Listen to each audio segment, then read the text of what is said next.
Hi, Paola Jo from SederQuilts. We are going to be talking about design walls today.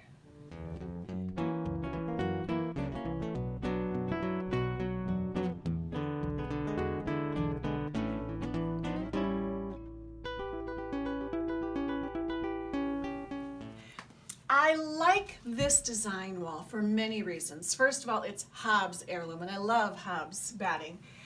It works really nicely to just put fabric on there and it sticks. It's wonderful. You can move things around and rearrange. So if you're designing something, it's wonderful. And we have other videos about that. I also love the fact that I have some grid work drawn on here with permanent Sharpie markers. And it really doesn't matter what size the grid is, just that it's fairly pretty well square. It's nice if I can line it up with my clips that are up on the top of the wall so I can measure quickly and guesstimate quickly, but you know, whatever works well for you, there are lots of options on what size is going to work nicely. I have these at about 10-inch squares, and so again, it's easy to figure some math quickly, and if I have small squares, I can still fit, you know, I know I'm going to get at least 3 of them in there, or I'm going to get at least 2 of them in there, or 4 of them in there, depending on what size the little pieces are. But the fact that I have some straight lines, both horizontal and vertical, it's very, very helpful. The other thing I like about this design wall is that I also have clips up on top. And we've been talking for a couple of years that we have got to do some videos about these design wall display boards, but you can make them very easily with, now this is not a 2x4, this is a 1x4, and it's been sanded so it's nice and smooth, so you're not going to be snagging things. And then it's the regular size clothespins. They're Gorilla glued on there and they're wonderful, and I've got them spaced every 5 inches, and so it's easy to count 5 and 10 and 5 and 10 and 5 and 10. This middle part is goofy because we also have it screwed into the wall, and depending on where your studs are, you want to have the screws going into studs. So right here I had to put in 2 clips instead of 1 because the screw happened to be right where my 5 mark was. But anyway, those are kind of neat. We have made some with the KLIPits. Oh my goodness, the KLIPits. Let me grab one. The KLIPits are wonderful. They're smaller, they're plastic, they hold really well. I love them. And they actually hold weight a little bit better than the wooden ones. And the wooden ones can get kind of stretched out and they can go sideways, kind of wonky and whatnot once in a while. These are the same KLIPits that I love to use when I'm piecing instead of using pins. And we sell them on our website at SederQuilts.com. On one of the racks we made, we had both the wooden clips and the plastic KLIPits, and that was really nice. But anyway, I love my design wall. Now, the third thing I love about this design wall is because it has Hobbs Batting on it. I can hang a quilt up here with or without those wooden clips, and if I need the wooden clips, we can use both the support of the Hobbs and the support of the Klips. But when you first put and I don't think it matters too much if I have this upside down or right side up, but when you first put this up here, you want to put as much of it on the batting as possible.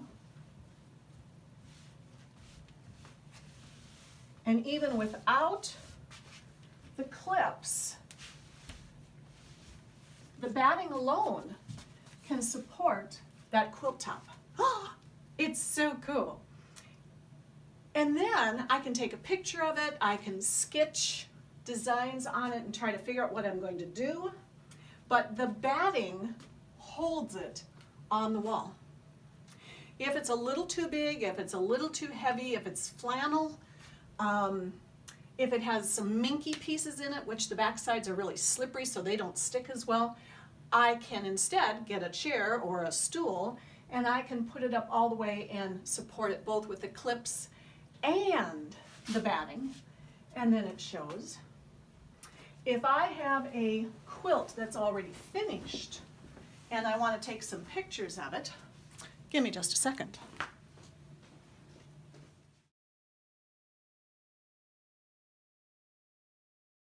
Okay.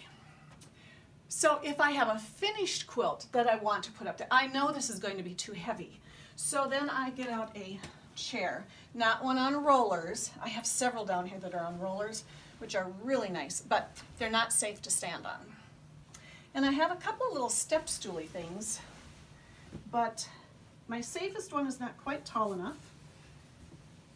And my tallest one wiggles a little too much. Okay, but again, when I get ready, I'm going to let the Hobbs Batting help hold things. And I've got one arm holding while I attach quickly about every other.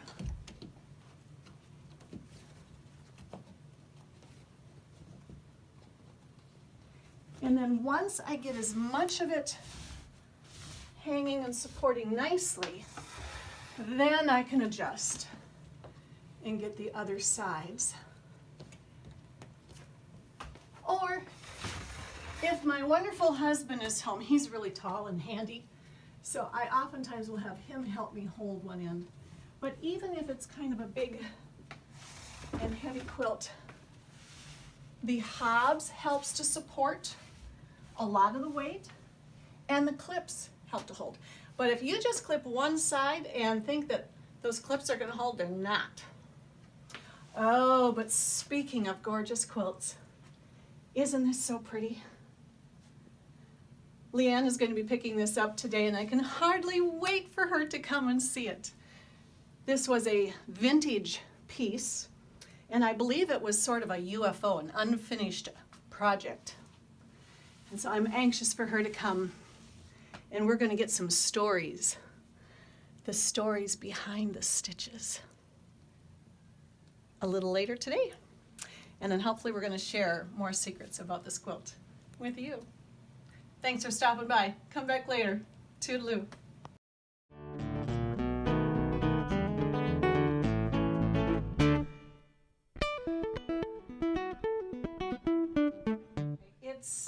It's just wonderful and lovely. Okay, now, the other really nice thing about these display walls and the Klips is when you have it all together and you're all done looking at it on the wall, you have to be kind of decisive about this, but it just comes off so nicely. Don't do it slowly though. Quick,